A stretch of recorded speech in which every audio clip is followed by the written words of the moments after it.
Alright, what's up, fam? Just hanging out here in the backyard.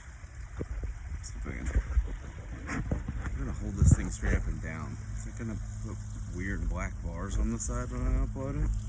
It's so hard to hold this way, you know? Is that how I'm supposed to hold it? It's gonna really hurt my shoulder.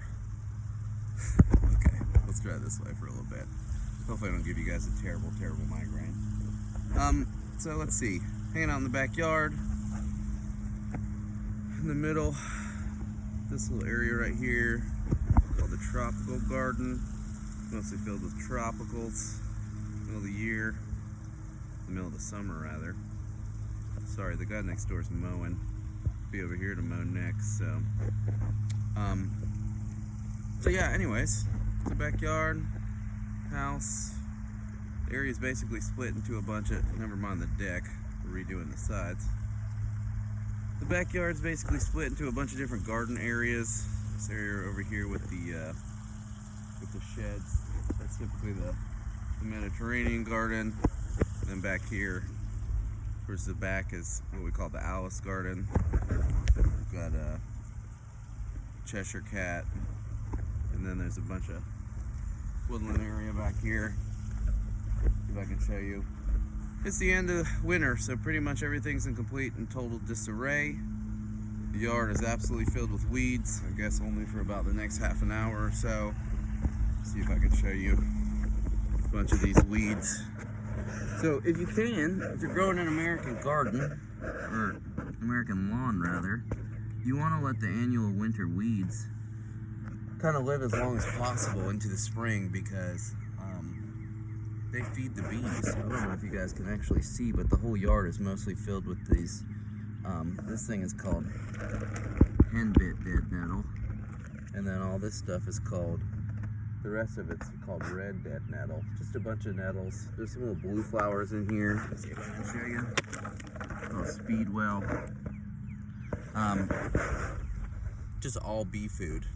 All really good stuff. Okay, and I figured since we're talking about plant diversity, I should just show you as much as I possibly can of this stuff. So, when we think about plants in general, we start off with essentially how they jump to land, and that basically began with algae. Right here we've got this little miniature pond here in the middle of the tropical garden. I know it's hilarious to call it tropical. There's no tropicals in it right now. All the tropicals are dead until probably even for the next 6 weeks before all the elephant ears, bananas, and everything comes back. There's a few things you can see. This is Mediterranean Spurge. It's actually the flower. Towards the end of all this stuff, we'll be talking about flowers. There's a couple things coming to life. You can see hyacinth, for example. Most of the tropicals are gone. In any case, in the center here, we've got a little pond, and you can see it's pretty green. You probably noticed ponds are green a million times before, and that's because, you know, they're filled with algae. If you can remember anything about protists, algae are those chlorophytes, green algae specifically, and green algae probably gave rise to land plants because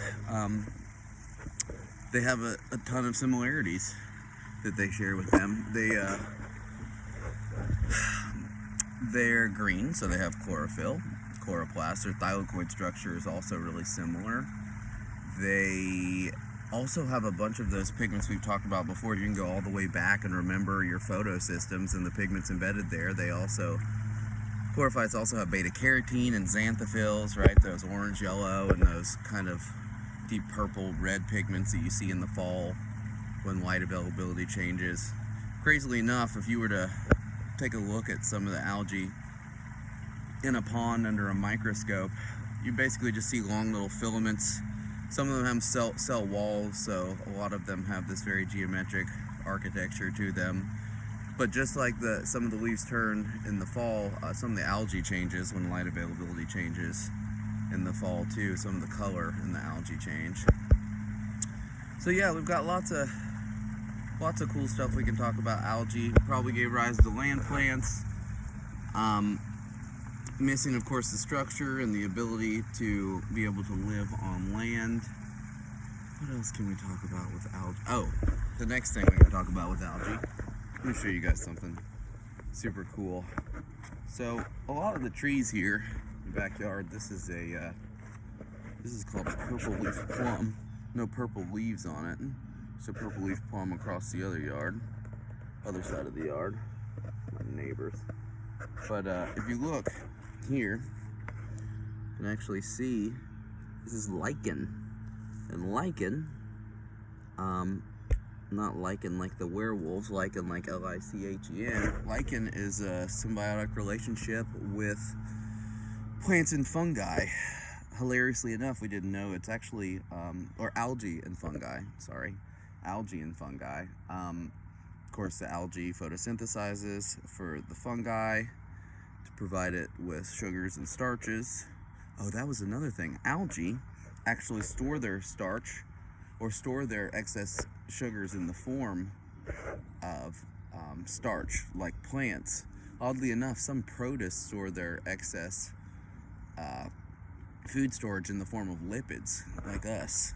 So that's another similarity that algae share with plants.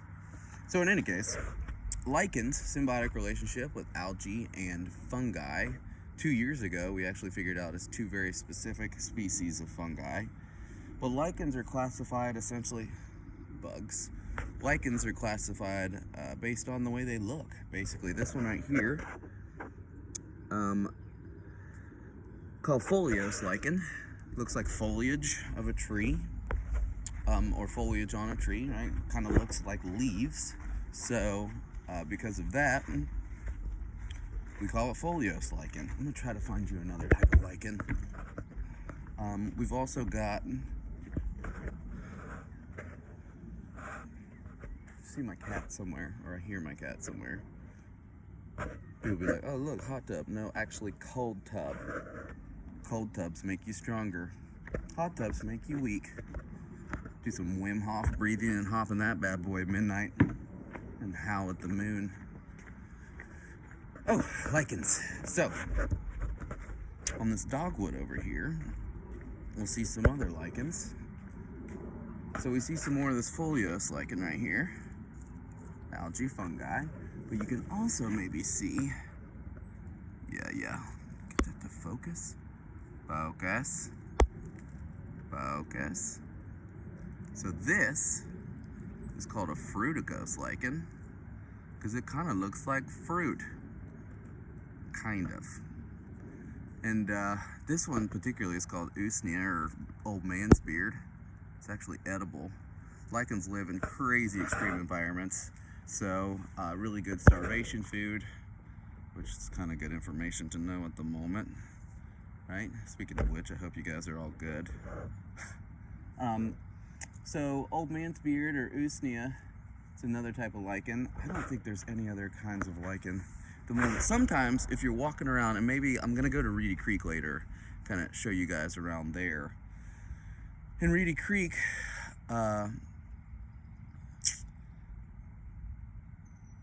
there's kind of like orange crusty stuff on some of the rocks, and that's crustose lichen, or the last kind of lichen. Lichens are super cool because they can survive in extreme environments. They have that symbiotic relationship. And one super cool thing about them is that, so if you've ever seen tweed jackets, kind of like the quintessential professorial outerwear, right? If you've ever seen a tweed blazer or jacket, some of the fancier tweed fibers are actually dyed with lichen pigments. They kind of soak them all in a giant vat and make different colors to dye tweed. Harris Tweed specifically, I think, is the Scottish brand that still dyes their tweed fiber with lichen, which is kind of cool. So anyways, okay, we're back in the middle towards the tropical garden with no tropicals. And we're going to talk some about plants next. So we've got algae, chlorophytes, we've got lichen, which is that symbiotic relationship between algae and fungi. And then we get into some of the simpler plants. oftentimes your text kind of skips over dirt, or what scientists like to call soil, right? Which is unfortunate, because soil is really, really important. I might have to come back to this later. I don't know if you guys are going to be able to hear with these people mowing, but I'll talk about it for a little bit, and if I need to edit this, I can. So the soil, obviously really important. Plants are dependent upon soil for, of course, attachment and nutrient uptake, and the soil structure is really, really important. So here, I'll show you guys something crazy. If you see these trenches on the outside of the tropical garden, and we'll go over here, this little gardening area over here is full of what we call herbaceous perennials in the summer. It's kind of a cottage style garden. You can't really see, some of the things are coming up already. So this is wild bergamot. You can kind of see it's got this like lovely purple hue underneath the bottom of the leaves. It's not a whole lot else in here. Some leopard lilies coming up, catnip that my cat is really interested in. Where are you at? Where are you? Oh God, stuck up in the rafters again. This is what happens to Dorito on a daily basis. Say hey, Dorito. Yeah, okay. So anyways, this bed closest to the house is full of cottage style plants, and you can see plenty of the orange clay that North Carolina is so notorious for. I've got some other trenches over here that I dug. These things are called swales on contour in a garden practice that we call permaculture. Basically, when it rains, most of the rain on the surface of the ground runs off and goes somewhere that's not particularly useful. But if beside garden beds, pretty useful. If beside garden beds where you have plants that need extra water, or of course if you're growing things like food like vegetables and so forth, if you dig swales, what can happen is you can soak the ground more deeply, reserve water, and it helps resist drought, which is coming more and more extreme as the years go on, as you are all familiar with. But I'm showing you that because North Carolina has this very notorious red clay. I'll take you over here to one of the compost piles and show you. Ooh, we can also stop, take a look. Y'all, this is a White Rabbit's house in the first Alice in Wonderland movie. We painted Evie's playhouse to look like that. Over here in the house garden. Got some lovely tulips blooming at the moment. If I take you over here to one of the compost piles, you can see how ridiculously orange this clay is.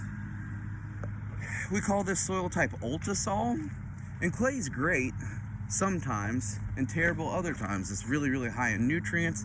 So soil, right? Soil is made up of a breakdown of bedrock over time and a mixture of organic matter and what's called humus, and that essentially creates soil structure. Clay is the smallest soil particle, and then we get into sand and gravel. You'll learn all about that stuff in ecology lab if you take it. But clay, since the soil particles are so small, gets very wet and it's very heavy, and it's hard for plants to push their roots through. So usually if you're going to grow most plants or vegetables in North Carolina, you need to heavily amend clay soil by mixing in other things, other types of organic matter, like compost or leaf litter or things of that nature. And this will increase porosity, right? It'll give more air space for those roots to travel through.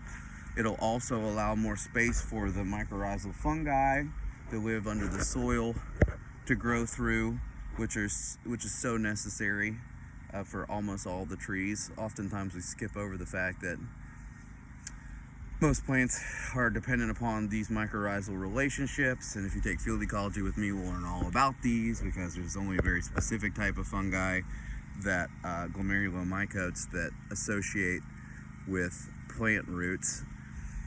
But In any case,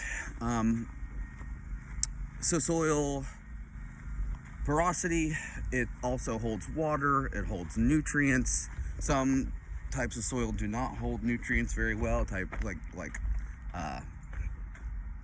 like sandy soils, for example. If you get this nice mixture of all the ingredients properly, you call it loam. It's a really nice type of soil that's got basically the right ingredients for most plants. It's fluffy and it holds water well and so forth. So, plants need soil. Now, what we're looking for next is basically our simplest type of plant, what we call non-vascular plants. I'm over here in the side garden. This one's filled with lilies. What I'm looking for is moss or bryophytes. So moss are the simplest type of plant. They still, as you are probably well aware, are heavily dependent upon moisture, just like, let's see if I can find some. What I'm looking for right now, there's plenty of moss. What I'm looking for, very specifically, are these other structures sticking up from moss that we call, oh, hello Dorito, hi, that we call sporophytes. You've probably never noticed, whenever you look down at moss, you've probably never realized that it's anything other than some pincushion looking green stuff. Let me see if I can find some. But there's an alternate structure in mosses that we call the sporophyte that releases spores, and that's actually what most plants you see are most of the time. So mosses have what's called, oh, here we go, here's some. Mosses have what's called a Gametophyte Dominant life cycle. Non-vascular plants lack what we call vascularity. Vascular tissue in plants consists of things that you may have heard of before, like xylem and phloem. We'll talk about those in our whole next section that we cover on plants. But vascular tissues are really, really important for water and dissolved sugar transport, and they usually involve a bunch of specialized cell types that are involved in transport across the long body of a plant.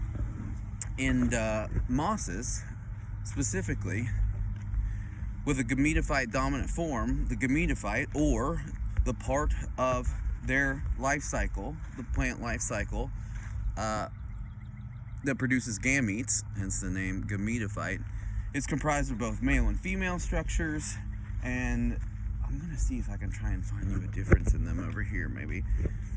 But the male structures are called antheridia, the female structures are called archegonia, and they produce sperm and eggs, just like we're well familiar with. Oh, here's some more.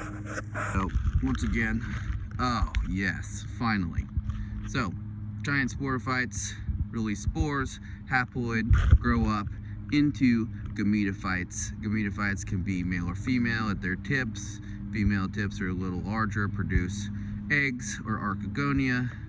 Boys, I tend to think ant boy, because it helps me remember that boys have the antheridia part, which release sperm and eggs. When it's wet enough, these will release sperm and eggs, form a zygote, grow up into this sporophyte, and then that sporophyte, they'll grow up from the sporophyte actually in the archegonia, or the end of that female gametophyte. Grow up in the sporophyte, release haploid spores that will then travel a bit of a distance, not super far, but far enough for mosses to make their way around.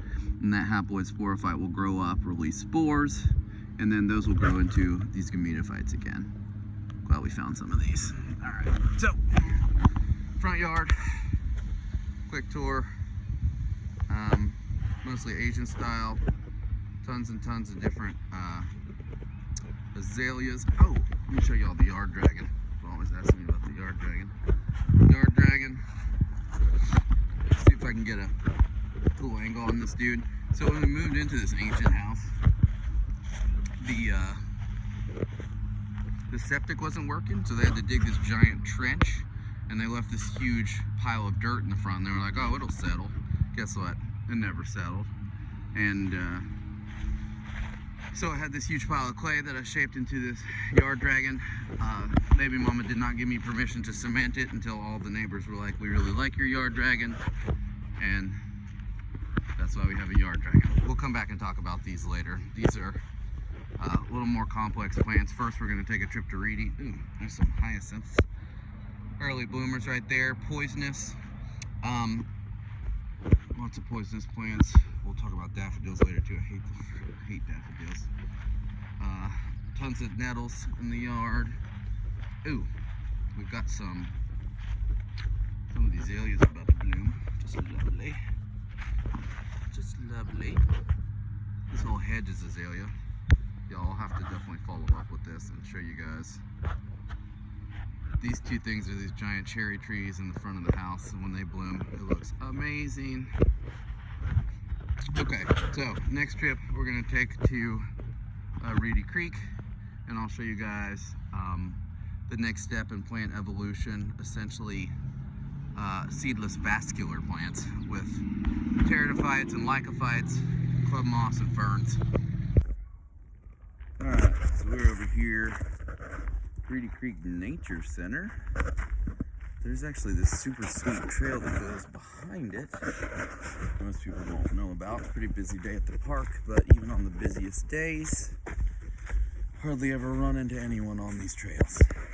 Or this one specifically behind the Nature Center, at least. So, let's see. We were talking about algae and, ooh, look. These are called cranefly orchids. See them all winter long. Native orchid. Really pretty when they first bloom. We were talking about algae and lichens and the different lichen types and mosses and the moss life cycle and how they are Gametophyte Dominant. And now we're looking for essentially the next step in plant complexity, called Lycophytes, which are also called club mosses.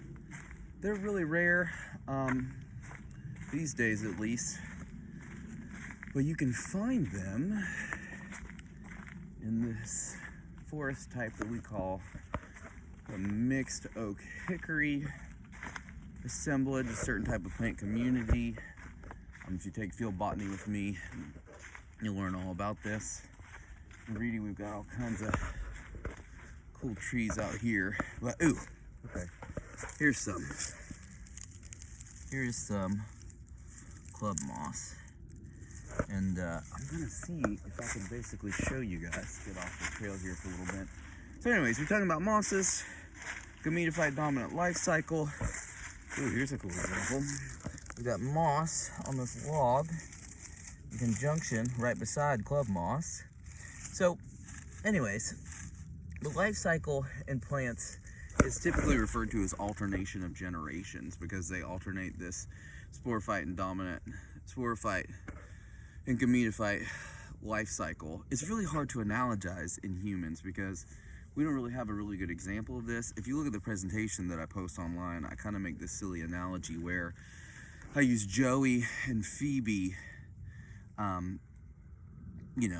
characters and friends, to try and analogize something that we can try and anthropomorphize onto plant reproductive cycles. So Joey is basically like if you had a giant set of testes running around, and then Phoebe is like a giant female reproductive tract, and those are like the Anthridia and Argonia that we see in the Gametophyte life cycle and mosses. And in club mosses, so club mosses are kind of the simplest vascular seedless plants that we have. And vascularity just means there's vascular tissues in these plants. And vascular tissues are just specialized cell types like xylem and phloem that transport water and nutrients around. They're also, this is the first time we see something called tracheids.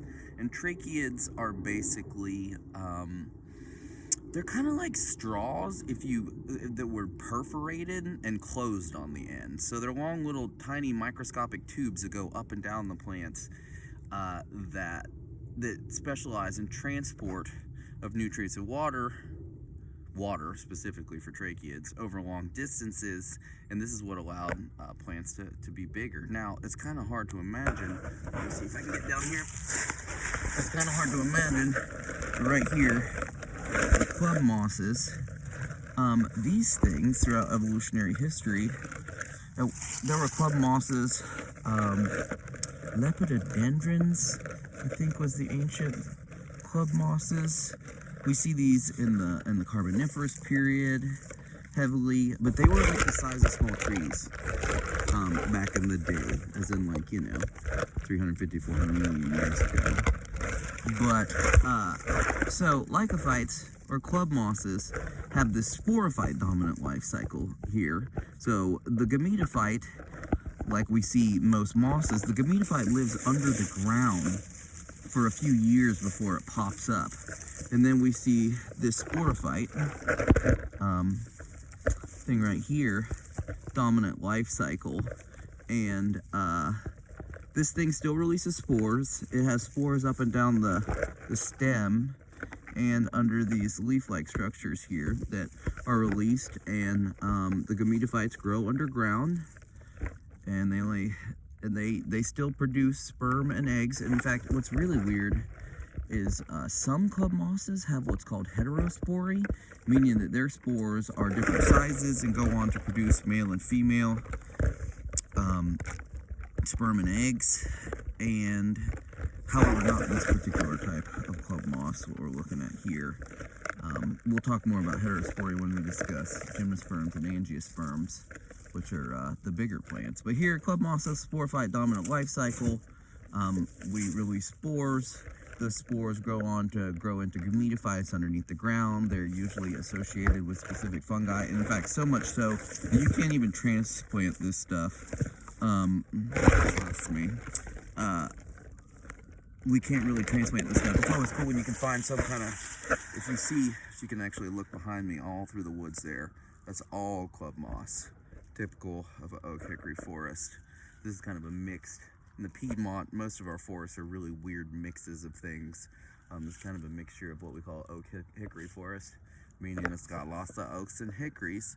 And there's also a lot of American beech through here, which is typical of what you call a basic mesic or wet forest.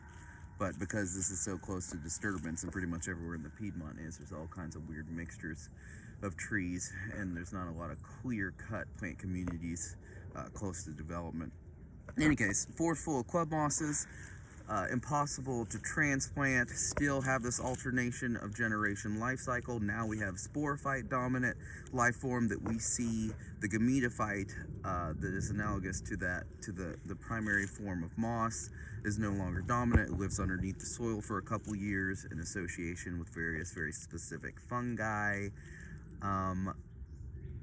What's also crazy about Lycophytes, so the spores of club mosses are highly, highly flammable. And in fact, if you've ever seen like a magician blow fire, sometimes they use some type of flammable liquid, but if you've ever seen this stuff called dragon's breath, typically you find it in, they make specific shotgun shells with dragon's breath, actually. It will make this huge stream of fire, and that's because if you buy club moss spores, you can throw them and light them on fire, and they'll make this huge, gigantic flammable mass, and that we call dragon's breath, because the spores of club moss are so highly flammable.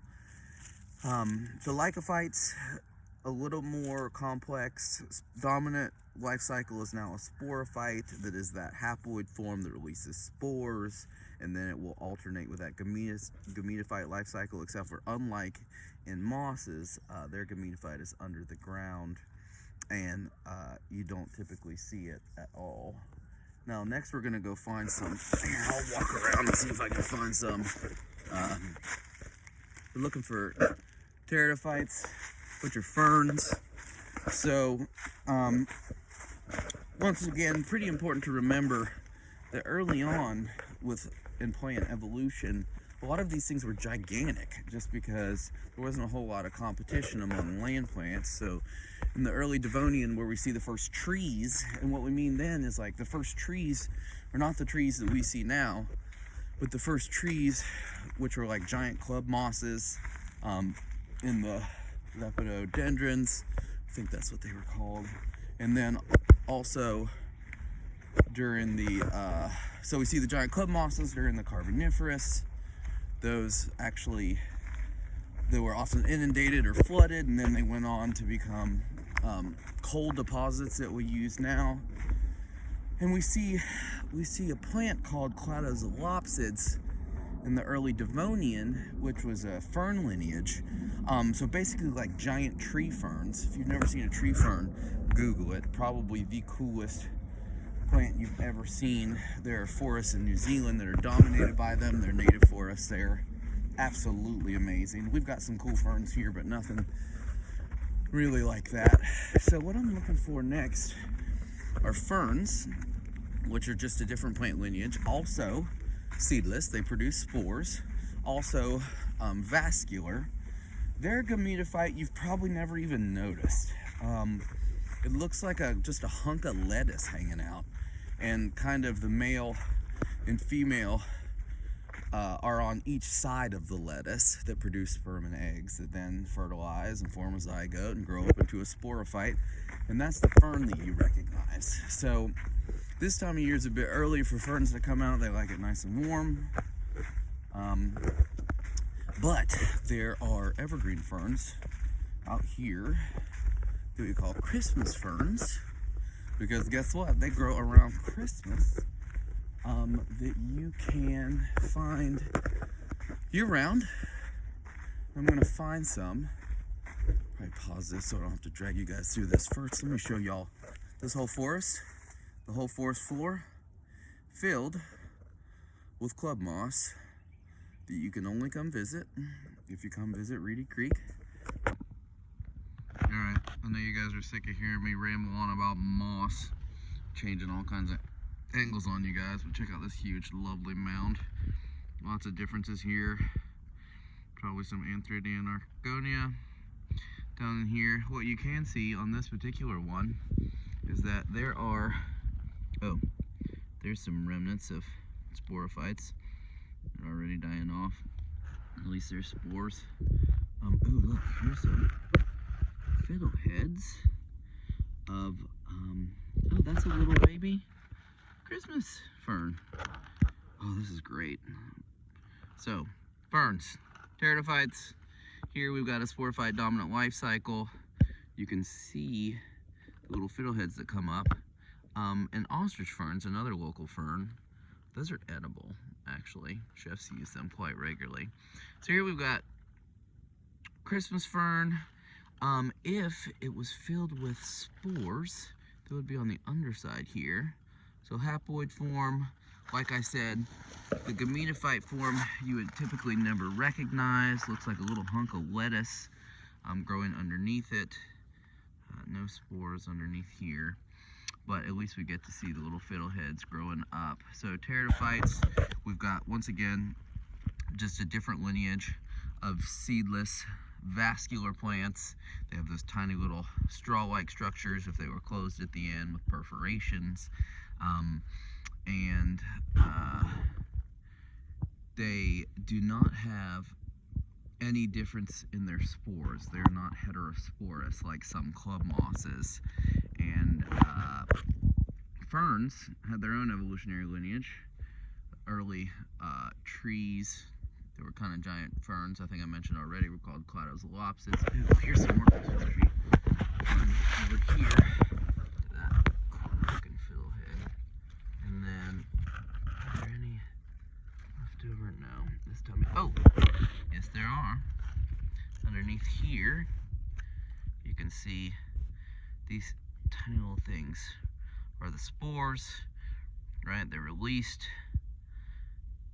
They deposit themselves in some moisture-rich substrate. They grow up. They grow into gametophytes. Gametophytes have both the male and female on the same structure. In ferns, looks like a little chunk of lettuce, and then that's where we'd have Joey and Phoebe essentially growing on the same plant. And then Joey and Phoebe kind of grow some weird alien arm out of the side of their body, and then that grows into a fiddlehead and a fern. Alright, so I'm going to walk down the rest of this trail. There's a pond at the end of it, and some beaver dams, which is pretty sweet. The only other things you see out this time of year are exotic invasives, which are of course terrible. Things like these other evergreens. Let's see if I can find you a really clear example of some of this stuff. You see a lot of what's called Indian strawberry. Oh, here's a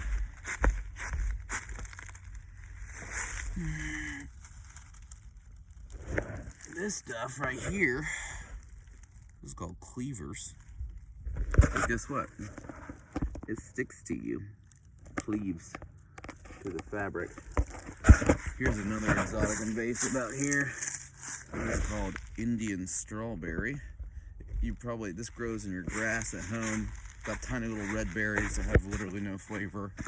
It's invaded everywhere. Other stuff that you see out here, it's usually all kinds of privet. If you ever see anything like this, this is privet. Cut it down, kill it, light it on fire, and destroy it. It's terrible. There's tons of Indian strawberry out here. Oh, more Christmas fern. Look at that. The spores. More Christmas ferns. Oh, there's quite a few covering up the hillside up there. I don't know if you guys can see any of that clearly. I'm going to find you guys a bunch more. There's lots of lovely little pink petals on the trail because the eastern red buds are in bloom. Those are the purple blooms that you see along the roadsides and stuff right now. Let's see if I can show you some behind me. You can see those little pink flowers out there. Why are they called eastern red buds? Well, because their buds have this reddish purplish hue, even though their petals are pink. You'd think they would call them pink petals or something of that nature. Let's see what else we got. Okay, found another really cool fern. This is called ebony spleenwort, which is this little tiny mini fern that you'll see growing. It's evergreen year round. Just another type of really tiny fern. They're kind of like club moss. They don't like to be transplanted. If you see them growing somewhere, it's because they really like it in that one specific spot. So another thing you'll notice when you walk through the woods this time of year are these dead leaves right here on these American beech trees. So they hold their leaves all the way through to winter. Beech trees are amazing. They make beech nuts, which are edible and unpredictable. They're kind of in this evolutionary arms race where, they're releasing so many nuts that, of course, are high in protein and all the little creatures want to eat, but they also want to grow little baby beech trees. So they try and only produce beech nuts at unpredictable years, though they're having to produce more and more frequently, or they are producing more and more frequently with the unpredictable weather. Oh, here's some you guys, if you ever see this vine right here, this is Japanese honeysuckle. You see a vine growing up a tree. It's kind of hard to know what to eradicate without the blooms because Japanese honeysuckle is terrible, but we've got a native coral honeysuckle that's not so bad. Here's something cool. Check this out. Look at this. Oh, God, I just stuck my face in a spider web. Can you guys see that? Look at that guy. He just almost crawled onto my face. This right here, I think that's wild comfrey. That's what it looks like. Comfrey, really cool permaculture plant. Propagates really easy. It's known as a nutrient accumulator. You can plant it in your garden and then do what's called chop and drop, where you just cut the top off of and just let it mulch the soil. Oh man, yeah, it's full all through here. So beech tree is really cool. Huge ancient beech forests are really, really rare these days. Here's a really nice smooth birch right next to the trail. Easy to tell birch trees, besides the fact that their leaves are on them through the winter. They have this super smooth silvery bark. Alright, almost all the way down here to the bottom of this creek. that feeds this pond. I don't know if you guys can see that there's a, here, let me stand on this bridge. All the way out behind me, this creek feeds this pond that goes out. There's actually a beaver dam over there. Let me see if I can show you. So this area, see, it's got some beaver damage. They cut these trees down, build their dams. The only time you get to see that scientific manner. Let me see if I can show you guys one of these beaver dams over here. I hope I'm not giving you guys a terrible headache and migraine watching me wander around out here. So, kind of just looks like a big mess in the middle of that creek. There's a beaver dam. It's not a high chance we're going to get to see any beavers, but they are super effective at changing waterways, and eventually, usually they slow the movement of water down enough to change environments and plant communities and create bogs and all kinds of things that way. They do a good job sometimes. Sometimes if they're in the wrong place or they get out of control, look at the tip of South America, they can do serious damage. Alright, I gotta figure out a way to get across this creek. And then I'm gonna show you guys this huge assemblage of Christmas ferns that are out over here. Hold on one second.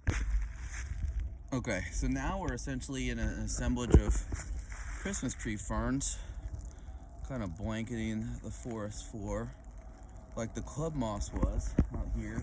Christmas tree ferns, super cool, easily grown in the garden, super useful plant because they're not always flat like this. They grow standing straight up, and then after it freezes, they fall down and remain prostrate.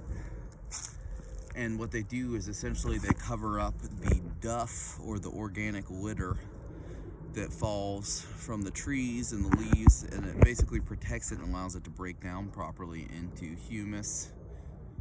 I think I said hummus. Did I say hummus last time? Yeah, humus.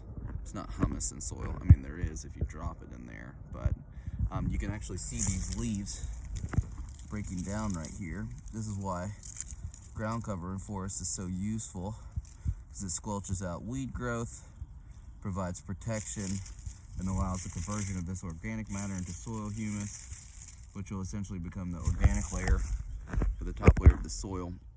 When you take soil cores, when you take ecology lab, which is not really a required lab, but you need 7, so you're gonna end up taking it anyways. Anyways, Christmas tree ferns, keep it protected. You can see all these little gumballs, seed pods from sweet gum trees, also everywhere around here. So next we're gonna look for plants that make seeds. Also vascular, the vascular plants, seed producing vascular plants. Basically the simpler version is Gymnosperms, which basically just means naked seed. And this is where we also start to see heterospory, where we've got what's called a microspore and a megaspore, which are produced by microsporangium and megasporangium. The microspore goes on to produce sperm and pollen, basically sperm wrapped in a protective outer covering, and it's extremely drought resistant. And Gymnosperms, meaning pollen can travel long ways. We're all getting ready to suffer the plight of the Gymnosperm and Angiosperm pollen spreading. Obviously, especially those of you who suffer with allergies pretty bad.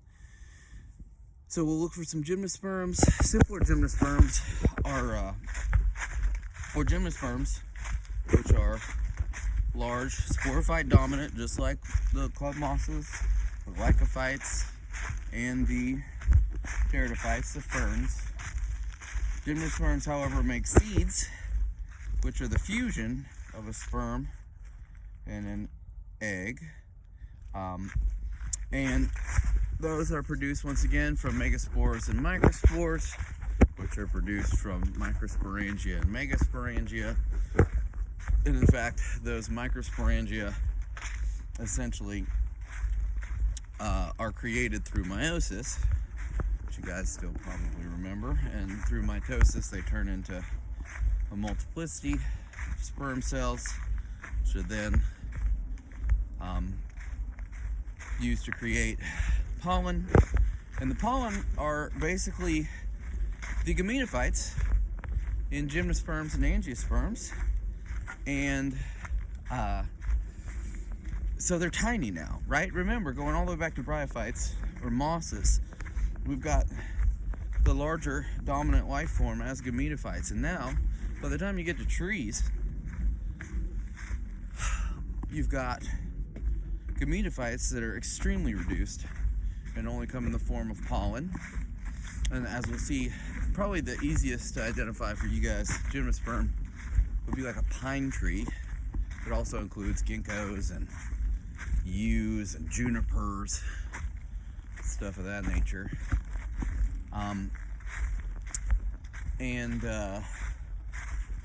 It also includes that megasporangia goes on to produce ovules, and then those ovules become eggs. And so this egg wrapped in this ovary is the highly reduced gymnosperm or the highly reduced gametophyte in gymnosperms. And essentially, maybe you've never noticed this, but pine trees have different sized pine cones on them. The smaller pine cones often hold the pollen producing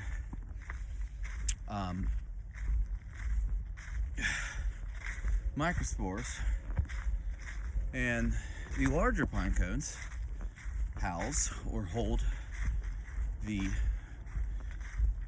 eggs. And what happens is wind comes along and blows that pollen around and then fertilizes the eggs, which then form a seed, which have a nourishing layer that surrounds that seed, right, that provides the energy for that developing seed when it goes to sprout. Also has a hard protective outer covering created from epidermis, and we'll talk about different tissue types and their origins or so forth when we discuss plant structure and function, rather than just overviewing the diversity of them. But what I'm looking for up here now is a pine tree. We'll try to find some pine cones of different sizes, show you guys what these look like, and we'll talk a little bit more about their particular life cycle. Alright, so looking for gymnosperms. Found a fallen pine tree. Probably the most useful thing we could ever have to talk about this stuff, actually. So there's a few common local pines. Here you see this big scaly bark. This one behind me, it's a shortleaf pine. Hilariously enough, this thing that fell over is looks like a Virginia pine, whose needles are shorter than a shortleaf pine. So they really, the bark is kind of scaly on the Virginia pine. Anyways, if we look here, we have pine cones, right? This is called a female strobilus, multiple strobili. And then the male pine cones, which, like I said, you may have never noticed before, they're herbaceous, so they break down. They are these little yellow cylinder things that usually have groups of like a bunch of cylinders kind of sticking out like that. We also call them pollen tubes because they've got the pollen, right? So they're housing those microsporidia that mature into sperm cells, and then once that pollen is released, maybe you've seen some videos where they like shake pine trees and you see that huge amount of pollen being released. Basically, that pollen falls down into the inside of these pine cones, and at the end of these pine cones, we've got that ovule that houses the megaspore created by the megasporangium. I know I keep repeating all these things, but it's really hard to keep track of all of it. And that's when fertilization occurs. Now, what's kind of weird, I don't think a lot of people know that when pollen's released and pollen lands next to the ovule, what happens is a pollen tube will grow out towards the end of it, and it'll essentially allow that sperm cell to go down the pollen tube to fertilize the egg, and that will form the seed. Right now, I'm gonna try and find it later, but none of these, so far I've looked, none of these pine cones, probably because this thing was knocked down in the middle of a storm, right in the middle of trying to make babies, and is essentially covered in a bunch of leftover pine babies that never became babies. But in any case, all of these, another thing you may not have ever noticed is that pine cones, once they form seeds, they kind of sit here on the edge of the cone, and then they're winged, and they usually caught by wind, and then they blow away and deposit themselves and make some pine tree baby after fertilization during gymnosperm reproduction. So once again, Sporophyte dominant life form, that's what the heck the pine tree is. And we're looking at gymnosperms, so there's no fruit, right? And gymnosperms, we'll look here in a little bit. Once we can find one, I'll probably have to use an early flower or something to show you guys all the parts of a flower and talk about it. There's no fruit. Also, plants only have fruit, right? Vegetables, culinary distinction, which can be the fruit of a plant, like in tomato, but can also be modified leaves, like in onions, and of course root vegetables and so forth. But here we have naked seed development, because the ovary does not form a fruit. It still has a hard protective outer covering. It still goes on to produce a sporophyte dominant life cycle. We still have alternation of generations. We still have pollen formation, which is that highly reduced gametophyte. We still have eggs being formed from megasporangia, which is also that female highly reduced gametophyte, and those sperm cells, those egg cells are still produced in archegonia, which are at the tops of the gametophytes and the mosses, but all the way up to gymnosperms, those archegonia are down in the little bottom of these pine cones. Okay? All right, so back at the house, it's like 3 minutes away. We're gonna look at angiosperms now. So I'm underneath the purple leaf plum that's actually leafed out already. These flowers do not stay together well, but it'll at least give you an idea. So this is the flower of a purple leaf plum. This is focus. So you can see some basic parts of the flower. I'm going to zoom in on a daffodil so it can be a little easier to see. You can see the stamens, which have the anther and the filament. Those are the boy parts. The girl parts are in the center. Really hard to see on these tiny pink flowers. But let's go look at some angiosperm parts. So angiosperms, also vascular, sporophyte dominant. They've got an extra specialized form of vascular tissue that we call vessel elements. And those are like straws that actually have openings on the end, large perforations, and they're just a little bit better at liquid transport. We see them in the flowering plants. Let's see. Okay. Daffodils, least favorite flower, but they're gonna kind of make this come full circle. Actually, ironically. You know what that center part of the daffodil is called? The corona. Not even kidding. The outside of the flowers. So the flowery part of a flower called the perianth. The outside, the whorled portion. These are called petals, although technically these are what we call tepals, because they're fused in the back and they're not completely separate like true petals. In the center here, we can see at the very center, the thing sticking up, what's called the carpel, which the opening at the tip right there is called the stigma, and then it follows a long tube called a style, and then the bottom of that is the ovary that's filled with those ovules that we're familiar with. Let me see if I can tear this thing open and have a good look at it. Okay, So I've torn this open a little bit, and now you have a better idea.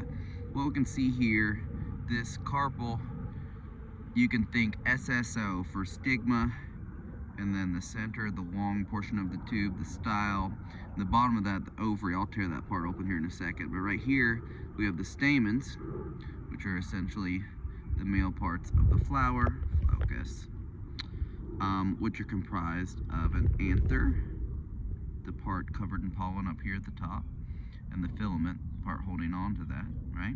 So what happens is a little bee will come by. In the case of a lot of flowers, beetles are also important people. Beetles are useful pollinators, as are moths and butterflies. And in fact, in your presentation that I uploaded, I think it talks a little bit about the directed pollinator hypothesis, where we have this hyperspecialization between pollinator and flower, which is why you see a lot of unique flower shapes and sizes that have co-evolved with their pollinators. Some plants, really cool story, Darwin found this sweet flower that was really deep, and he hypothesized, well, there must be a moth out there with a super long proboscis to pollinate it. Turns out we found that moth way after Darwin died. So anyways, pollen lands on the stigma here.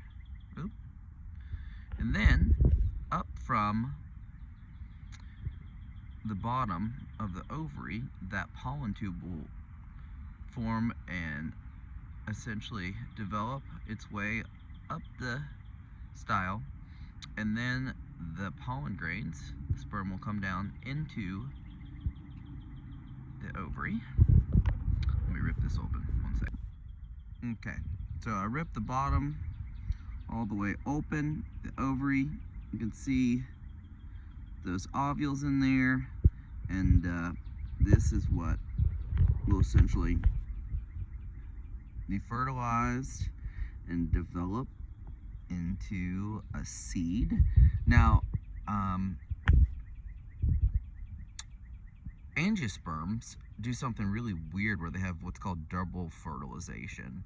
So in the gymnosperms that we talked about, here, I'll turn this around so that you guys don't have to stare at a flower the whole time.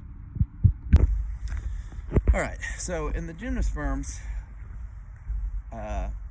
we had the pollen,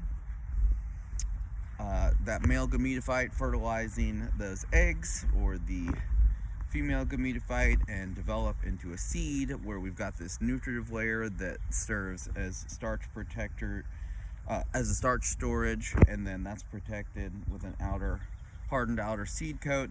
The difference in development there is that the megasporangium that gives rise to the megaspore that then develops into the eggs, which is a female gametophyte, in those ovules. The difference is that part of the megaspore in the gymnosperm seeds stays that haploid megaspore, and it develops into that storage tissue, or that protective tissue that serves as storage in the gymnosperm seed. What's weird about flowers, there's flowers all over here, here's a pretty flower. What's weird about flowers in Chinese fringe flower, this is a really nice one because it blooms all winter long. What's nice about flowers in angiosperms is that in addition to have that specialized vascular tissue, those vessel elements, in addition to tracheids, they also have double fertilization. So when those pollen grains go down into the stigma and fertilize those eggs in the ovules and become that developing embryo, part of the ovary, or the ovary itself, will develop into the fruit, which is why you may have heard that when you're eating fruits, you're just eating plant ovaries, which is also true. But inside of that seed, you have what's called the endosperm, and the endosperm is as a result of double fertilization. So not only do you have that embryo developing, but you've also got this endosperm, which is the nutritive tissue inside the seed of an angiosperm, and we eat some endosperms. So you've got double fertilization, where not only are you making a embryo, but you're also fertilizing, and this is actually weird and confusing and hard to understand, so you don't really need to remember this, but you also have this triploid fertilization that occurs where you make this endosperm, and that endosperm is more nutritious and has better storage capabilities than gymnosperm seeds. And we eat some endosperms, so that's what you're eating when you eat wheat. That's also the meat of a coconut. So endosperms, just really useful storage tissue that you find specifically in angiosperms. So we've talked about flower structure some. So in angiosperms, we've got two main groups of angiosperms, and we'll talk about the differences in the vascular structure arrangements next time. But for now, you may have heard the terms monocots and dicots, where you've got basically when an angiosperm or flowering plant sprouts from seed, you've got these tiny little structures that look like tiny miniature leaves, and essentially they're like primordial leaves. Sometimes they even photosynthesize, but they're either two of them or one of them. If there's one thing that like sticks straight up, it's called a monocot. If there's two little primordial leaf structures, it's called a dicot. And we used to kind of classify all plants like that, although not all plants classify that easily. Magnolids, for example. Here we've got this southern magnolia, which is kind of one of the quintessential trees of the South. Pretty lame. It's got this nice little fuzzy underside. But we also have the coolest tree on the planet. Actually here, there's some in the Van Landingham Glen where you can see them, and when they leaf out, they're called big leaf magnolias. I've got a couple in here, but not useful at all because they haven't leafed out yet. But it's the largest single leaf tree in North America. And magnolids are weird because they've basically got the flower structure of monocots, but they've got two cotyledons when they first sprout up. Oh, here's some ramps, y'all. This is some southern stuff right here. So we're in the Woodland Garden, which is mostly edibles. There's ramps. These are these little thick leaf things that taste like onions. It's not the wild crow's garlic that you see that's kind of the oniony stuff that grows in your yard. But anyways, magnolids, type of angiosperm that have both monocot and dicot characteristics. And we'll essentially pick up there because what's weird about monocots and dicots is they have different arrangements of their vascular structure. So like when you think of the inside of a tree, basically you think of like tree rings, and that's one way to have your vascular structure arranged. But if you cut a palm tree in half, it actually looks totally different. And we'll actually look at some of those, the arrangement of vascular structure next time. So okay, so to try and review diversity of plants, we've talked about the chlorophytes and the green algae, the similarities they share with plants, like all of their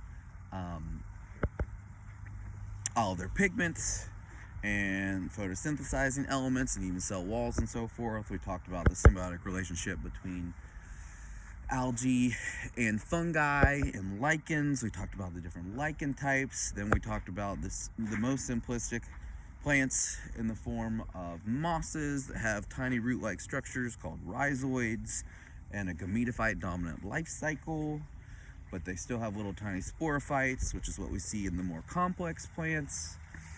And when more complex plants started to evolve, that's when we see those ancestors of club mosses, the Lycophytes and the pteridophytes, and the ferns. And ancient forests were filled with these things, starting in the early Devonian with the Cladozolopsids. And one thing I meant to mention to you guys, what's super cool, so in New York State, there's an ancient forest that's called Gilboa. It's not there anymore, but it's a quarry, and Gilboa Quarry in New York State is one of the best fully intact fossil records from the Devonian that have these ancient Cladozolopsid trees. Super cool. I'm gonna post a link to a podcast because I know y'all got some mad free time right at the moment to listen all about that. So we talked about the pteridophytes and the ferns and the Christmas ferns and the ebony spleenworts we saw. And then we looked at the Gymnosperms, still Sporophyte dominant life cycles, seed formation. Now we have highly reduced male and female gametophytes in those inside of pollen, and the ovaries inside the ovules. And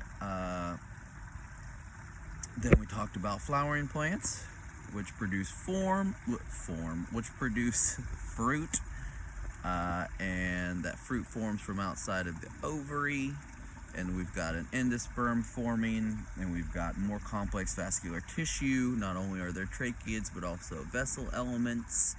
And then we've got the Angiosperms divided into the Monocots and Dicots. Hopefully a decent enough review of plant diversity.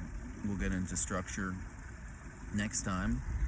God, I really should hold this thing up here. I don't know how much of the last hour you guys have been staring at my nose. I apologize. All right, talk to you guys soon.